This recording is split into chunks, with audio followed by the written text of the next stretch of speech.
Welcome to master classes. कैसे हैं आप लोग? उम्मीद करता हूं अच्छे होंगे, फिट होंगे और पढ़ रहे होंगे। तो बच्चों, पिछला chapter BRS bank reconciliation statement मैंने आपको कंप्लीट करा दिया। हर टाइप के क्वेश्चंस करा दिए, सारे कॉन्सेप्ट्स बता दिए और मैंने आपको आंसर चेक करने की और अपनी गलती ढूंढने की ट्रिक भी बता दी। उम्मीद करता हूं समझ आ गई होगी। तो बच्चों, मेहनत करो, मार्क्स अपने आप आएंगे।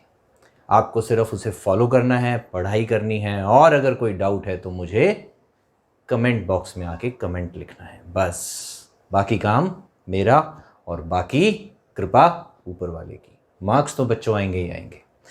तो आज हम नया चैप्टर शुरू करने जा रहे हैं बच्चों। नए चैप्टर का नाम है डेप्रिसिएशन। अभी तक आपने ये टर्म सुनी है, जर्नल एंट्री भी पास करी है। इसके बारे में पहले सीखेंगे कुछ बेसिक बातें, फिर डेप्रिसिएशन के मेथड्स और उसके बाद journal entries, then depreciation account. Okay, तो चलिए शुरू करते हैं आज का चैप्टर एक ब्रेक के बाद।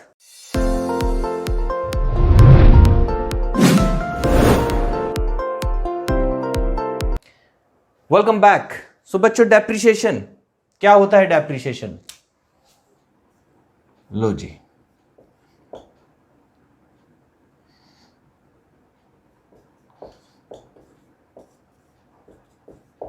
What is depreciation?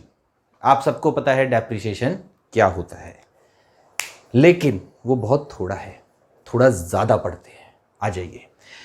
Fall in the value of asset, ये तो सबको पता है कि डेप्रिसिएशन से वैल्यू गिरती जाती है, डेप्रिशिएट होती जाती है। क्यों होती जाती है और क्या बोलते हैं? डिमिनिशन इन क्वालिटी, क्वालिटी गिरती जाती है। कई बार क्या होता है, देखो आपने कार खरीदी है, कुछ लोग ऐसे होते हैं रैश चलाते हैं, रफ चलाते हैं, ठुक पिट रखी होती है, खराब सी दिखती है।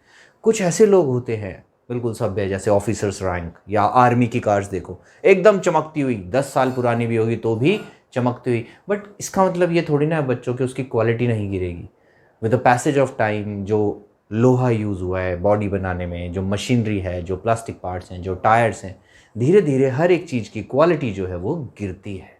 Okay, exhaustion of life, exhaust हो जाती है लाइफ। हर चीज़ की एक लाइफ होती है, इंसान से लेके मशीन तक सबकी एक लाइफ होती है। ठीक है, इवन द प्रॉपर्टी, सिर्फ एक ही चीज़ है जो डेप्रिशिएबल नहीं है, दैट इज लैंड। जमीन कभी भी डेप्रिशिएट नहीं होती। बिल्डिंग हो जाती है क्योंकि एक टाइम के बाद बिल्डिंग भी जर्जर हालत में आ जाती है, उसको चेंज करना पड़ता है। आप न्यूज़ में देखते होगे, हल्का सा भूकंप आया, ज़्यादा बारिश आई, यहाँ बिल्डिंग गिर गई, वहाँ बिल्डिंग गिर गई। बॉम्बे में तो अक्सर होता रहता है, देखते हो ना न्यूज़ में। तो वो बिल्डिंग्स भी डेप्रिशिएट होती है। सिर्फ लैंड एक ऐसी चीज़ है जो डेप्रिशिएट नहीं होती। तो what is land? Is the only asset which is appreciable, not depreciable. Land की वैल्यू तो बढ़ती है, आपको पता ही है। ग्रेजुअल एंड परमानेंट दोनों तरीके से होता है बच्चों फॉल। ग्रेजुअली भी होता है, धीरे धीरे धीरे धीरे धीरे, और परमानेंट भी हो जाता है। परमानेंट कब होता है? Only in case of accident, कि एक्सीडेंट हो जाए, कोई आग लग गई, कार है तो ठुक गई, या मशीन है तो आपने, फॉर एग्जांपल कुछ मशीन्स में ऑयल डलता है, आपने ऑयल नहीं डाला उसके अंदर और उसका इंजन जाम हो गया, ठीक है ना, वो ख़त्म हो गया एकदम से। सो ये कुछ चीज़ें होती हैं जिनको हम क्या बोलते हैं? डेप्रिसिएशंस बोलते हैं। Basically fall in the value of asset. Okay, अब बच्चों, डेप्रिसिएशन को क्या सिर्फ डेप्रिसिएशन ही बोलते हैं? नहीं, डेप्रिसिएशन कई फॉर्म्स में यूज होता है depending on the nature of asset. अगर एसेट है टेंजिबल, टेंजिबल कौन से होते हैं? सेकंड चैप्टर में पढ़ा होगा आपने, नहीं पढ़ा तो फिर बता देता हूं। टेंजिबल एसेट होते हैं which can be seen, which can be touch, machine, car, tools, electric utensils, ये सारी चीज़ें क्या होती है? टेंजिबल एसेट्स होते हैं। तो इनके लिए वर्ड यूज किया जाता है डेप्रिसिएशन, यानी कि जब इनकी वैल्यू गिरती है तो क्या बोलते हैं? डेप्रिशिएट हो गया ये एसेट। ओके, अमोर्टाइजेशन, अमोर्टाइजेशन क्या होता है? इनटेंजिबल एसेट्स के लिए होता है। जैसे कि गुडविल, एक इंसान की गुडविल बन गई है, तो क्या वो गुडविल कभी भी कम हो सकती है, घिस सकती है, मर सकती है? नहीं, वो दिख ही नहीं रही। तो जो दिख ही नहीं रहा वो छोटा बड़ा कैसे पता होगी कि वो कितनी बड़ी गुडविल थी, अब छोटी हो गई कि बड़ी हो गई? कॉपीराइट्स, आपने कॉपीराइट लिया, आपने गुडविल परचेज करी है। फॉर एग्जाम्पल, चलो आपको एग्जाम्पल देता हूं इसका। आपने एक डोमिनोज पिज़्ज़ा की फ्रेंचाइजी ले ली, आपको पता होगा, आई थिंक पहले तो, अब मुझे नहीं पता, बट पहले शायद 5 करोड़ रुपए लगते थे। वो नाम लेने की कि भाई हमें डोमिनोज़ की फ्रेंचाइजी चाहिए। अब क्या सिस्टम है आई डोंट नो एग्जैक्टली, लेकिन पहले ऐसे होता था अप्रॉक्सीमेटली 5 करोड़ रुपीज़ आपको डोमिनोज़ को देने पड़ते थे, then you will be able to open your own Domino's. Okay, हालांकि चलता उन्हीं के अंडर में ही था। उसके बाद आपको गुडविल भी देनी पड़ती है, प्रॉफिट का शेयर भी देना पड़ता है, सब कुछ उनसे शेयर करना पड़ता है, बट वो सब कुछ आपको सिखाते हैं, सामान भी सारा वहाँ से आता है। सेम इज़ फॉर मैकडोनल्ड्स, आपको बहुत मोटा पैसा देना पड़ता है। अब वो पैसा आपने दे दिया, apart from all the infrastructure which you have created, जो आपने रेस्टोरेंट खोला, वहाँ पे एक अच्छा सा डोमिनोज़ बनाया, उसमें इंफ्रास्ट्रक्चर बनाया, बैठने का बनाया, फ्रिज लगाए, मशीन्स लगाई, जो भी लगाया, वो पैसे तो खर्च होंगे ही होंगे आपके। अपार्ट फ्रॉम दैट आपने सिर्फ वो नाम लेने के लिए, क्योंकि अगर आप डोमिनोज से भी अच्छा पिज़्ज़ा बना लो, बिकेगा नहीं, बिकेगा कौन सा, डोमिनोज़ का ही, क्योंकि नाम है, एक ब्रांड बन चुका है वो। तो अब होता क्या है, आपने डोमिनोज से नाम ले लिया, क्या खरीद लिया, उसकी गुडविल ले ली, तो ये क्या हो गई, परचेज्ड गुडविल हो गई। दो तरीके की गुडविल होती है बच्चों, 12th में पढ़ाऊंगा आपको, फिलहाल छोटा सा समझ लो। एक होती है परचेज गुडविल, एक होती है क्रिएटेड गुडविल, जो आपने खुद क्रिएट की है, सेल्फ जनरेटेड गुडविल जिसको बोलते हैं। यानी कि अगर मान लीजिए आप किसी चीज़ में बहुत अच्छे हैं, बहुत अच्छे सिंगर हैं, बहुत अच्छे राइटर हैं, बहुत अच्छे पेंटर हैं, या मान लीजिए आपने एक, या समझ लिए डोमिनोज ही सही, उसने जब शुरू में पिज़्ज़ा बनाना शुरू किया होगा तो बहुत अच्छी क्वालिटी दी होगी, धीरे धीरे करके अपने लिए गुडविल जनरेट करी है, तो ये तो हमारी खुद की होती है। अब हम क्या कर रहे हैं, हम डोमिनोज का नाम खरीद रहे हैं, उससे उसका नाम ले रहे हैं कि भाई हमें अपना नाम दे दे, हम डोमिनोज तो नहीं है ना। इसको बोलते हैं परचेज्ड गुडविल। आपने बहुत मोटा पैसा खर्चा, ये पैसा कहाँ से आएगा, कोई भी इंसान जितना भी पैसा, जितना भी अमाउंट बिजनेस में इन्वेस्ट करता है बच्चों, वो बिजनेस से ही निकाला जाता है, वहीं से तो अर्न करेंगे, और कहाँ से अर्न करेंगे। तो ये भी एक एसेट हो गया गुडविल। अब क्या करेंगे, इसको भी धीरे धीरे राइट ऑफ करेंगे, कहाँ से, प्रॉफिट में से। प्रॉफिट में से थोड़े थोड़े पैसे हम ये भी निकालेंगे कि भाई ये जो गुडविल के नाम के हमने करोड़ ऑफ रुपीज़ दिए हैं, ये कहाँ से वसूलेंगे, ये भी प्रॉफिट में से निकालते जाएंगे। उसके बाद हम अपना ट्रू प्रॉफिट कैलकुलेट करेंगे। तो जब इनटैंजिबल एसेट्स को डेप्रिशिएट किया जाता है, या उनको राइट ऑफ, एग्जैक्ट वर्ड क्या होता है, राइट ऑफ किया जाता है, तो उसके लिए वर्ड यूज होता है अमर्टाइजेशन। तो खास ध्यान रखना एटलीस्ट इस साल वाले स्टूडेंट्स, क्योंकि एमसीक्यू में ये बहुत आने वाला है। ओके बच्चों, डिप्लीशन किसके लिए होता है बच्चों, कोल माइंस, इनको क्या बोलते हैं, वास्टिंग एसेट्स, जो वेस्ट हो जाएंगे एक टाइम के बाद।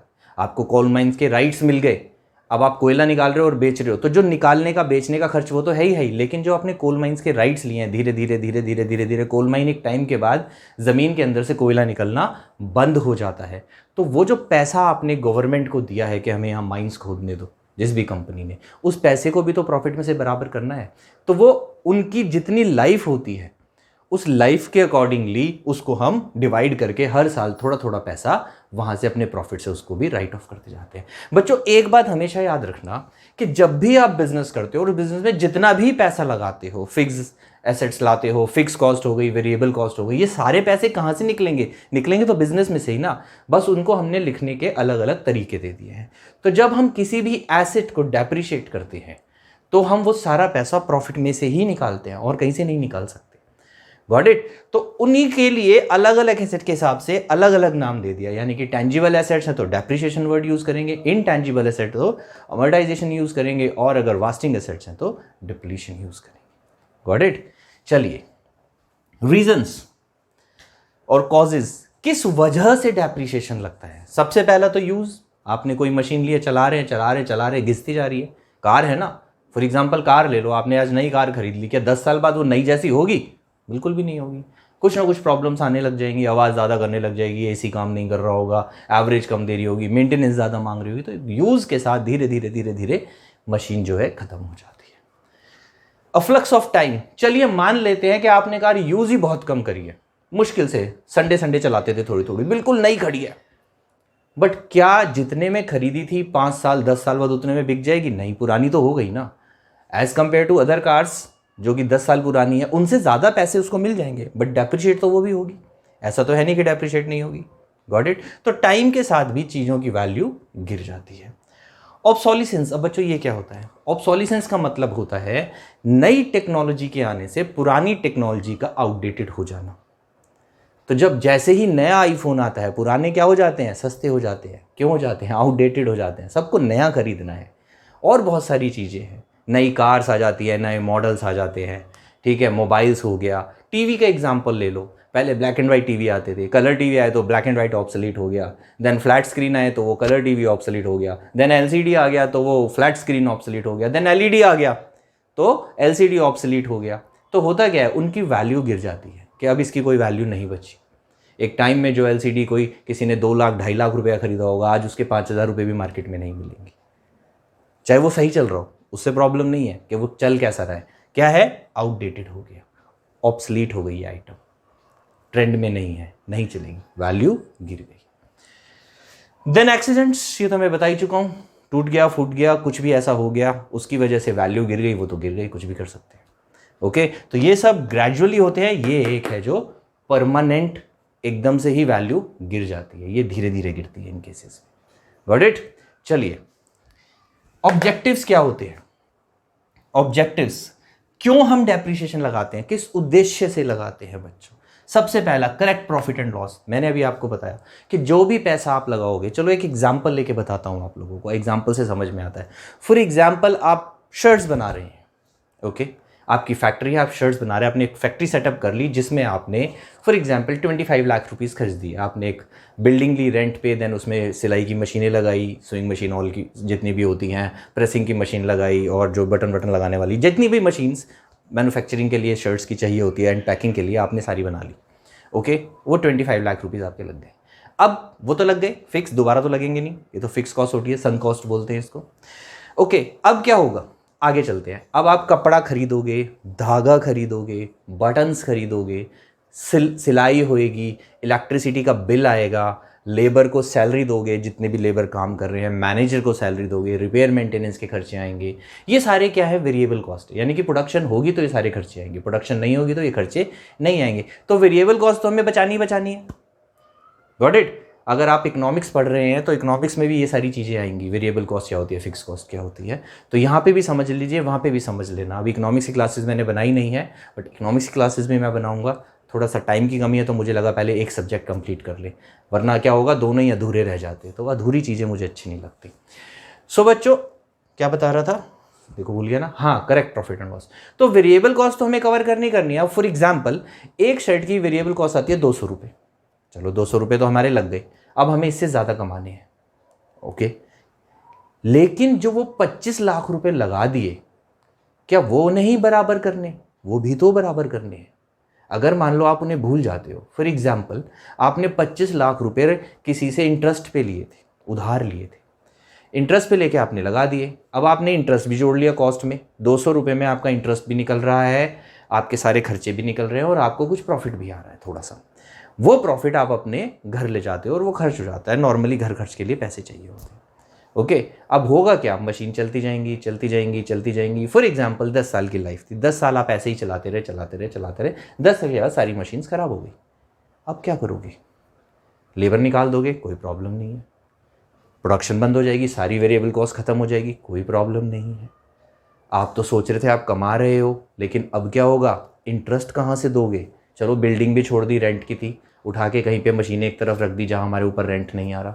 लेकिन वो जो 25 लाख रुपए लिए थे, क्या उसका इंटरेस्ट नहीं देना है? क्या वो 25 लाख दोबारा नहीं देने वापस, उसको वापस भी तो देने हैं। अब क्या करोगे, नई मशीन्स कहाँ से लाओगे? सोचो इस बात को, ये प्रॉब्लम होती है।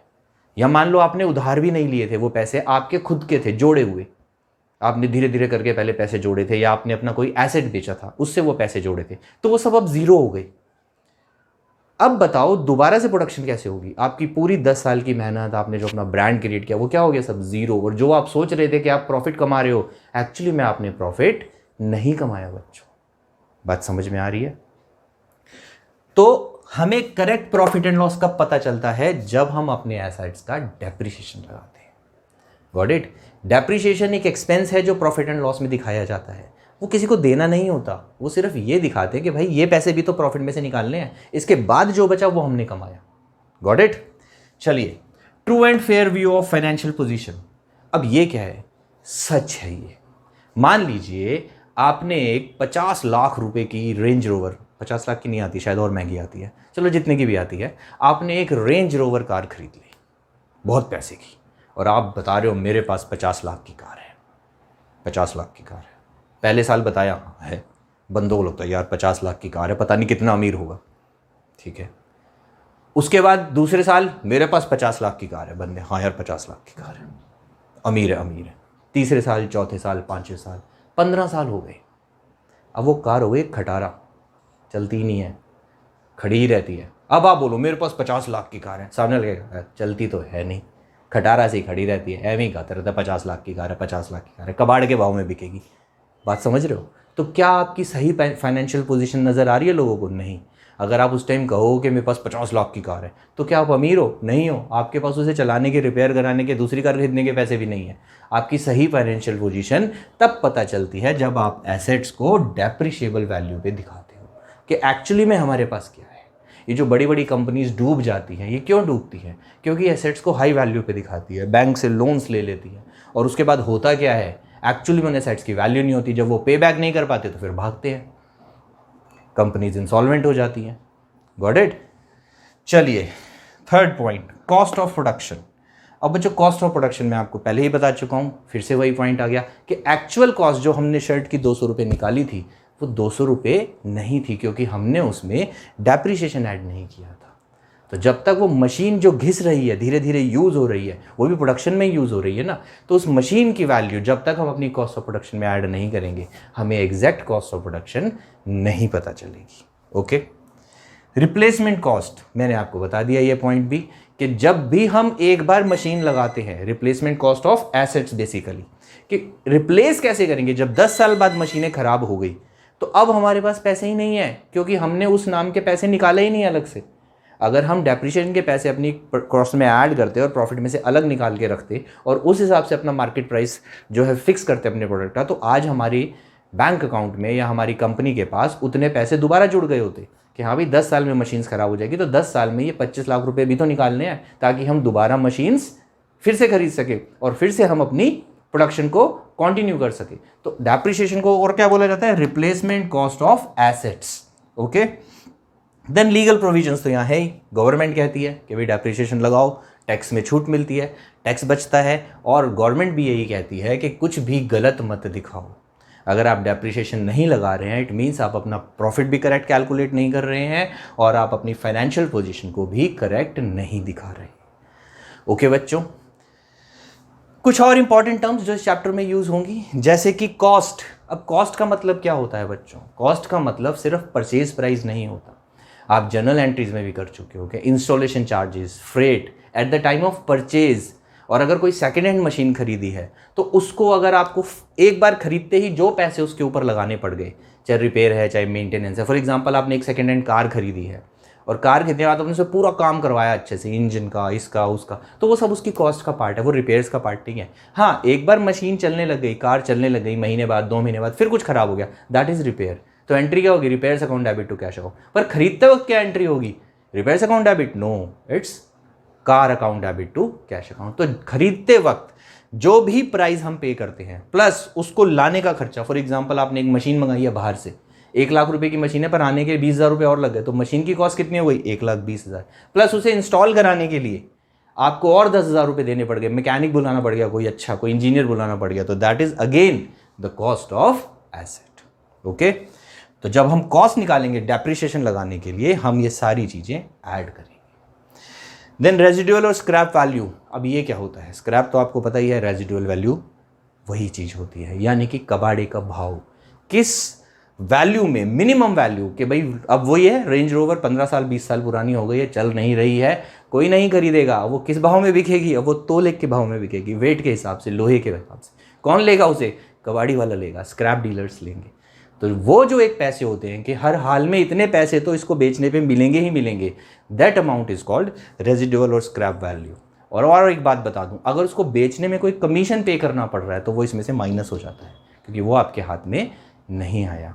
तो ये था बच्चों यहाँ पे थोड़ा सा बेसिक्स और इसकी क्या कहते हैं थ्योरी पार्ट। वैसे थ्योरी पार्ट इसका आता नहीं है, नॉर्मली इसका प्रैक्टिकल आता है, लेकिन इस बारी MCQs हैं इन द ईयर 2021-22। तो इस साल MCQs आने हैं, तो MCQs के लिए ये थ्योरी पार्ट बहुत ज़्यादा इंपॉर्टेंट है। और इस साल के लिए नहीं बच्चों, ये आपके कॉन्सेप्ट्स के लिए बहुत इंपॉर्टेंट है। जब तक आपको ये थ्योरी नहीं आएगी, किसी चीज़ का बेस नहीं पता होगा, आपको पता ही नहीं चलेगा हम डेप्रिसिएशन क्यों लगा रहे हैं। लगाना तो चलो मैं सिखा दूंगा, कोई भी सीख लेगा। प्रैक्टिकल क्वेश्चंस बहुत आसान है, हाँ भाई एसेट लिखा, डेप्रिसिएशन का वैल्यू निकाल दी, बस। क्यों लगा रहे हैं, किस लिए लगा रहे हैं, आपकी सोच कैसे बढ़ेगी। तो हमेशा बच्चों अपने ज्ञान को बढ़ाइए। Got it. तो सीखिए कि हम ये क्या कर रहे हैं, हम ये क्यों कर रहे हैं, तभी जाके आपका ज्ञानवर्धन होगा। सो चलिए आप इसका स्क्रीनशॉट ले लीजिए। और ये सारे पॉइंट्स बहुत इंपॉर्टेंट हैं इस साल तो खासकर, और वैसे भी आपके लिए बहुत इंपॉर्टेंट है। कॉमर्स की लाइन में पढ़ रहे हैं, ये सब यूज होते रहेंगे। तो आप इसका स्क्रीनशॉट लीजिए और मैं मिलता हूं आपको इसको क्लीन करके नेक्स्ट बोर्ड के साथ। Till then stay tuned. Welcome back. So आ जाइए, थोड़ा सा और कॉन्सेप्ट सीखेंगे। अब next methods of depreciation. Depreciation लगाते कैसे, यानी कि एक एसेट जो आपने खरीदा है उसके ऊपर कितना डेप्रिसिएशन लगाना है, उसकी लाइफ कितनी है, कितने % लगाना है, और लॉ क्या कहता है कि कौन सा मेथड लगाना है, ये सारी बातें कैसे पता चलती हैं, ये आपको डिसाइड करना पड़ता है using the methods of depreciation and the legal provisions. कुछ ऐसे एसेट्स हैं जिन पे ये मेथड लगता है, कुछ ऐसे एसेट्स हैं जिन पे इनकम टैक्स डिपार्टमेंट क्या करता है, आपको गाइड करता है कि ये वाला मेथड आप यूज़ करो। अब ये मेथड्स होते क्या हैं बच्चों, आ जाइए। पहला मेथड स्ट्रेट लाइन मेथड, जिसको हम SLM बोलेंगे अब कि SLM mean straight line method, और फिक्स्ड इंस्टॉलमेंट मेथड भी बोल देते हैं, और फिक्स्ड परसेंटेज मेथड भी बोल देते हैं। ये मेथड क्या होता है बच्चों, इस मेथड में एक फिक्स अमाउंट हम हर साल डेप्रिसिएशन के नाम पे अकाउंट्स में रिकॉर्ड करते हैं, एसेट की वैल्यू उतनी कम करते हैं। फॉर एग्जाम्पल, आपने 5 लाख रुपए की कार खरीद ली, कितने रुपए खरीद ली, 5 लाख की डीजल की कार खरीद ली, और डीजल की कार की लाइफ कितनी है अब दिल्ली में, 10 साल। ठीक है, कुछ स्टेट्स में ज़्यादा है, 15 साल है, बट नॉर्मली कितनी है, दिल्ली और जितनी भी बड़ी सिटीज़ हैं उन्होंने क्या कर दी, 10 साल की कर दी। धीरे धीरे सब करते जा रहे हैं। तो यानी कि वो 5 लाख रुपए की डीजल की कार 10 साल में आपकी क्या हो जाएगी, ज़ीरो हो जाएगी, उसकी कोई वैल्यू नहीं है। तो कितना आपको खर्चा करना पड़ रहा है, आपको खर्चने पड़ रहे हैं 50,000 रुपये हर साल के। तो यही आपका डेप्रिसिएशन है, यानी कि हर साल आप 50,000 की कार यूज़ करें, अगर आप उसको अच्छे से 10 साल चलाते हैं तो। हाँ, पहले ही तोड़ फोड़ देते हैं तो फिर तो बात ही अलग है, बट अब हम एक नॉर्मल मानेंगे कि कॉस्ट अपॉन लाइफ। अब ये आ जाओ स्क्रैप वैल्यू। स्क्रैप वैल्यू का कॉन्सेप्ट क्या होता है, मान लीजिए कार 5 लाख की नहीं है, 5,50,000 की है। कितने की है, 5,50,000 की। और 10 साल बाद जब हम उसे स्क्रैप करेंगे, उसे बेचेंगे, तो वो कबाड़ी के भाव में, तोल के भाव में वेट करके, लोहा इतना है उसके अंदर कि वो 50,000 की बिक जाएगी। यानी कि कुछ भी करेंगे 50,000 तो ये कार हमें अब देगी ही देगी। बाकी डिपेंड करता है हम उसे कब सेल कर रहे हैं। बट अगर हम उसको 10 साल के बाद सेल करते हैं, ओके, बीच में करते तो फिर तो उसकी यूजफुल लाइफ है ना, अब यूजफुल लाइफ तो खत्म हो गई। 10 साल बाद आपसे कार कोई खरीदेगा, कोई भी नहीं खरीदने वाला। उसको बता भाई चलेगी नहीं तो खरीद के क्या करूँ, घर पे थोड़ा ना खड़ी करनी है। तो उसके बाद आपको उसे स्क्रैप ही करना पड़ेगा। तो स्क्रैप में कितने पैसे मिलेंगे, 50,000। तो 5,50,000 कॉस्ट हो गई, 50,000 स्क्रैप हो गई। यानी कि आपकी पॉकेट से कितने पैसे जाने वाले हैं, 5 लाख रुपीज़। कितने साल में, 10 साल में। हर साल कितने पैसे लगेंगे, 50,000 rupees. That is your depreciation. और यहीं से आपका रेट निकल जाएगा। और दूसरा तरीका क्या होता है, जो भी आपको कॉस्ट दे रखी है, कुछ क्वेश्चंस में ये मेथड दिया होगा, कुछ में सीधा सीधा कॉस्ट और परसेंटेज दे रखी होगी कि एसेट पे 10% डेप्रिसिएशन लगाना है स्ट्रेट लाइन मेथड से। तो क्या करना है, जितनी भी कॉस्ट है उस केस में, जैसे 5,50,000 की आपकी कार है, तो उस पर 55,000 हर साल आप डेप्रिसिएशन चार्ज करते जाएंगे। ओके बच्चों। दूसरा method written down value method, इसको डिमिनिशिंग बैलेंस मेथड भी बोल देते हैं, रिड्यूसिंग इंस्टॉलमेंट मेथड भी बोल देते हैं। क्यों बोलते हैं, क्योंकि इसमें हर साल डेप्रिसिएशन सेम नहीं होता। लिख देता हूं चलो यहां पे, hashtag fix amount of depreciation.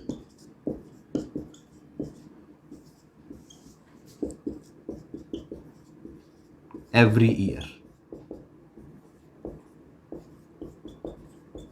Okay, और यहां पे रिड्यूसिंग हो जाता है।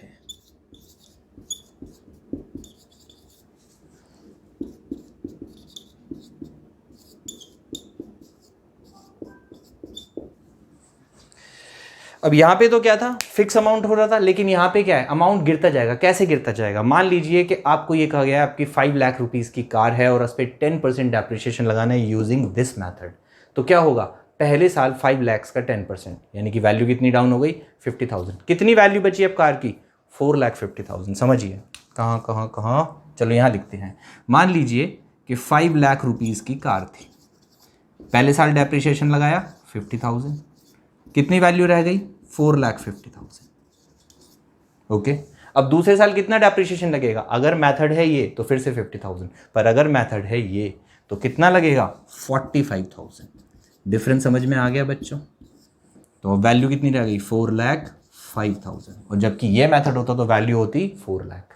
तो इसमें क्या होगा, 10 साल में धीरे धीरे करके वैल्यू 0 हो जाएगी, लेकिन इसमें वैल्यू कभी भी 0 नहीं होगी, क्योंकि आप एक परसेंटेज कम कर रहे हो, तो वो कितना भी अमाउंट आ जाए उसकी परसेंटेज निकलती जाएगी, वो इक्वलेंट टू 0 आ जाएगा, मतलब ऑलमोस्ट, बट 0 कभी भी नहीं होता। तो ये आपका एक और क्वेश्चन बनता है कि किस मेथड में एसेट की वैल्यू 0 हो जाती है और किस मेथड में एसेट की वैल्यू 0 नहीं होती। तो इसमें कभी भी 0 नहीं होगी, इसमें 0 हो जाएगी। Got it? चलिए अब आ जाइए कैलकुलेट कैसे होता है। चलिए, तो मैंने बता ही दिया कि इसमें तो सीधा सीधा ऐसे निकालना है स्क्रैप, और इसमें कैसे निकालना है, सीधा कॉस्ट पे रेट अपॉन 100। अगर कभी रेट नहीं दिया, मान लीजिए उसने आपको ये सारी चीज़ें दे दी, कॉस्ट दे दी, स्क्रैप दे दी, एस्टिमेटेड लाइफ दे दी, इसको बोलते हैं C, इसको बोलते हैं S और इसको बोलते हैं N। ओके, अगर मान लो आपको ये 3 चीज़ दे दी और बोला रेट निकालो, तो रेट निकालने का फॉर्मूला क्या है इसमें, किसमें, रिटर्न डाउन वैल्यू मेथड में क्या फॉर्मूला है, 1 minus under root S upon C N, nth root, under root नहीं निकालना, nth रूट, 10वां रूट, अगर 10 साल लाइफ है तो 10th, यानी कि जैसे स्क्वायर रूट में 2 बार के बाद एक चीज़ बाहर आ जाती है ना, इसमें 10 बार के बाद एक चीज़ बाहर आएगी, इस तरीके से निकालना है। Got it? इंटू 100। तो जब आप इसको सॉल्व करोगे तो रेट निकल जाएगा। ये आज तक कभी एग्जाम में नहीं आया, लेकिन एमसीक्यू के पॉइंट ऑफ व्यू से ये फॉर्मूला पूछा जा सकता है। ओके, आपको किसी क्वेश्चन में निकालना भी नहीं होगा, शायद किसी एक आधे क्वेश्चन में निकालना होगा, but exam point of view से ये आज तक बच्चों कभी नहीं आया। लेकिन ये अगर आएगा तो थ्योरी पॉइंट ऑफ व्यू से आएगा कि व्हाट इज द फॉर्मूला, तो आपको फॉर्मूला लर्न करना है। Got it? तो these are the 2 methods.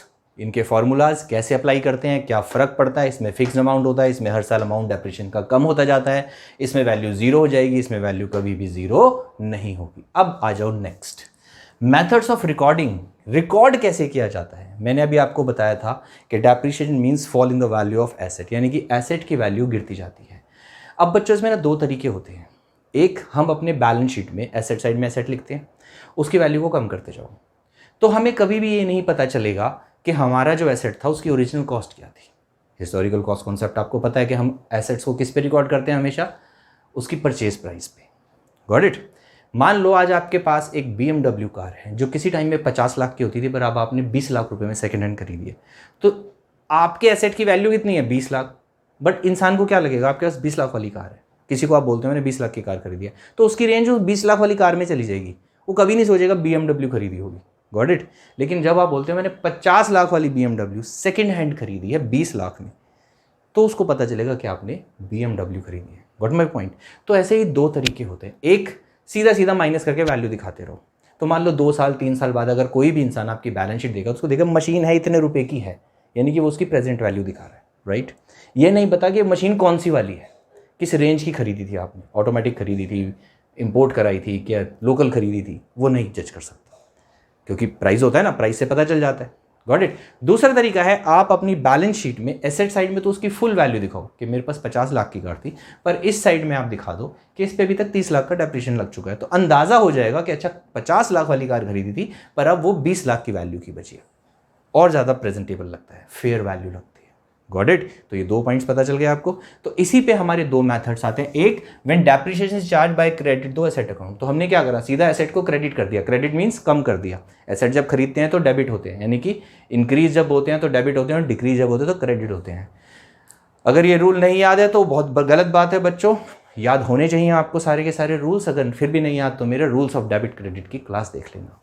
Okay, तो इसमें हर साल वैल्यू कम होती जाती है। Second method, depreciation is credited to provision for depreciation account. यहां पे देखो एसेट की वैल्यू कम नहीं हो रही अब बिल्कुल भी, यहां पे डेप्रिसिएशन तो डेबिट हो रहा है, यहां पे एसेट की वैल्यू कम हो रही है। चलो मैं आपको जर्नल एंट्रीज करके दिखाता हूं। एक काम करो बच्चों, इसका स्क्रीनशॉट ले लो, I am going to clean this, ठीक है, और उसके बाद मैं आपको इन मेथड्स में जर्नल एंट्रीज करके दिखाता हूं, आपको डिफरेंस पता चलेगा। ओके, तो जब हम इस मेथड को यूज करते हैं और जर्नल एंट्री पास करते हैं तो क्या जर्नल एंट्री होगी, डेप्रिसिएशन लगाना है। What is depreciation? Charge against asset, in expense, fall in the value of asset, loss, debit होता है। एंट्री हो जाएगी डेप्रिसिएशन अकाउंट, ये शॉर्ट फॉर्म है जो मैं यूज करता हूं, आपको यूज नहीं करनी है, आपको पूरा डेप्रिसिएशन वर्ड लिखना है। Account debited to fixed asset account, जौन सा भी एसेट है, मशीन है तो मशीन पे लगा देंगे, प्लांट है तो प्लांट पे लगा देंगे, कार है तो कार पे लगा देंगे, फिक्स्ड एसेट्स अकाउंट। ठीक है, अमाउंट लिख दिया। अब देखो एसेट की वैल्यू कम हो गई, एसेट डिक्रीज हो गया, तो बैलेंस शीट में कम वैल्यू पे दिखाएंगे। अब ये डेप्रिसिएशन कहाँ जाएगा? साल के एंड में प्रॉफिट एंड लॉस में चला जाएगा। Profit and loss account debit to depreciation. लो मैंने भी पूरा ही लिख दिया। निकालना कैसे है वो इन मेथड्स को यूज करके निकालना है। ओके, हमने यहां डाल दिया, ये हो गया। इसमें एसेट की वैल्यू कम हो गई, डेप्रिसिएशन को एक्सपेंस माना, उसको प्रॉफिट से सेट ऑफ कर दिया, यानी कि हमने प्रॉफिट में से डेप्रिसिएशन के नाम के पैसे निकाल दिए, जो हमारा एसेट कम हो गया। इस मेथड में आ जाओ, इसमें क्या करेंगे? जब हम प्रोविजन बनाते हैं, डेप्रिसिएशन तो डेबिट होगा, वो तो लगाना ही है, तो एंट्री क्या हो जाएगी? Depreciation account debit. ये तो हो गया डेबिट। क्रेडिट किसको करेंगे? क्योंकि हम बैलेंस शीट में एसेट को कम करके नहीं दिखाना चाहते, हम बताना चाहते हैं कि कितने रुपए वाला एसेट है, तो हाल फिलहाल हम क्या कर देंगे, इसको दिखा देंगे to provision for depreciation account. हम इसको एक इस अकाउंट में क्रेडिट डाल देंगे, और ये हम बैलेंस शीट में एसेट्स में से माइनस करके भी दिखा सकते हैं, यानी कि पहले एसेट लिखेंगे, इनर कॉलम में माइनस लिखेंगे प्रोविजन फॉर डेप्रिसिएशन, और आउटर कॉलम में फाइनल फिगर, तो एकदम फेयर प्रेजेंटेशन आ जाएगी कि इतने रुपए का था, डेप्रिसिएशन लग के अब इतने का बचा है। या इसको आप लायबिलिटी साइड में भी दिखा सकते हैं, रिजर्व्स एंड प्रोविजंस की हेडिंग में। ओके बच्चों, चलिए अब ये डेप्रिसिएशन फिर से प्रॉफिट एंड लॉस में तो जाना ही जाना है, तो क्या एंट्री हो जाएगी? Profit and loss account debit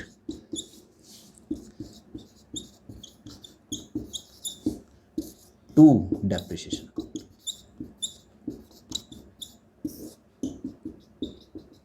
okay बच्चों, तो देखो डेप्रिसिएशन यहां भी प्रॉफिट में से चार्ज हो गया, यहां भी प्रॉफिट में से चार्ज हो गया, यानी प्रॉफिट तो कम हो गया, हमने अपनी रिप्लेसमेंट कॉस्ट को अलग कर लिया। यहां पे हमारा एसेट कम हो रहा है और यहां पे हमारा एसेट कम नहीं हो रहा, क्योंकि कोई भी एसेट क्रेडिट नहीं हो रहा। तो यहां पे जो हमने एंट्री करी है, इसमें हमने क्या करा है, हमने डेप्रिसिएशन को एक अलग जगह लिख दिया, जिससे हम बता सकते हैं, और ये हर साल ऐड होता जाता है। जैसे मान लीजिए आपने 5 लाख की कार खरीदी, तो पहले साल 50,000 यहाँ डेप्रिसिएशन आ जाएगा, दूसरे साल 50,000 बढ़ के 1 लाख डेप्रिसिएशन आ जाएगा। तो पहले साल के एंड में आपको क्या दिखेगा? 5 लाख की कार है, ओके, और 50,000 उस पर डेप्रिसिएशन लग चुका है, फाइनल वैल्यू 4.5 लाख। अगले साल दिखेगा 5 लाख की कार है और 1 लाख रुपए डेप्रिसिएशन लग चुका है, 4 लाख की कार। व्यू नजर आ रहा है आपको? और अगर मैं सीधा दिखाऊं कि पहले साल 4.5 लाख की कार थी, दूसरे साल 4 की थी, देन 3 की थी, देन 2 की थी, देन यू कैन नॉट जज कि ये कौन सी वाली कार थी अमाउंट से। Got it? सो बच्चों, आज हमारा पूरा बेसिक्स खत्म हो गया है डेप्रिसिएशन का। ओके, अब हम नेक्स्ट क्लास में फिक्स्ड इंस्टॉलमेंट मेथड, यानी कि इसके कुछ क्वेश्चंस करेंगे, सेकंड क्लास में इसके कुछ क्वेश्चंस करेंगे, और थर्ड क्लास में इस वाले मेथड के क्वेश्चंस करेंगे। 3 क्लासेस डेप्रिसिएशन की प्रॉपर अभी और बनेगी, और तभी जाके आप इस पूरे चैप्टर को अच्छे से सीख पाएंगे। अदरवाइज आप, हो सकता है और भी बहुत सारे यूट्यूबर्स होंगे जो यूट्यूब पे पढ़ा रहे होंगे, जो हो सकता है एक क्लास में 1 क्वेश्चन करके 2 क्वेश्चन करके आप समझा देंगे, आपको एक बार तो समझ आ जाएगा बच्चों, पर आपके कॉन्सेप्ट्स नहीं क्लियर होंगे। प्रैक्टिकल सब्जेक्ट है, प्रैक्टिस मांगता है। Got it? मेहनत तो करनी पड़ेगी, मैं भी कर रहा हूँ, आप भी करो, और फल की इच्छा मत रखो, वो ऊपर वाले पे छोड़ दो, नंबर पक्का आएंगे। तो आप इस क्लास को अच्छे से देखिए, इसको समझिए। कोई भी डाउट है तो कमेंट बॉक्स में कमेंट कीजिए, मैं क्लियर करूंगा। और नेक्स्ट क्लास में मिलते हैं फर्स्ट मेथड के साथ कुछ practical questions. Okay, then second class में सेकंड मेथड के साथ, देन थर्ड क्लास में मेथड्स यही रहेंगे, लेकिन रिकॉर्डिंग का मेथड चेंज हो जाएगा। फिर हम इस चैप्टर को क्लोज करेंगे। ओके बच्चों, तो आज की क्लास अगर अच्छी लगी हो, समझ आई हो, पसंद आई हो, तो लाइक ज़रूर कर देना और सब्सक्राइब तो कर ही लेना, क्योंकि मैं आपको पूरा अकाउंट्स कॉन्सेप्चुअली इतना अच्छा पढ़ा दूंगा कि आपको ट्यूशन की ज़रूरत नहीं पड़ेगी। ओके, सो चलिए, लाइक कीजिए, सब्सक्राइब कीजिए, और अपने फ्रेंड्स का भला भी कीजिए उनके साथ शेयर करके। तो मिलते हैं नेक्स्ट क्लास में प्रैक्टिकल क्वेश्चन के साथ। Till then, bye bye, take care and पढ़ते रहो।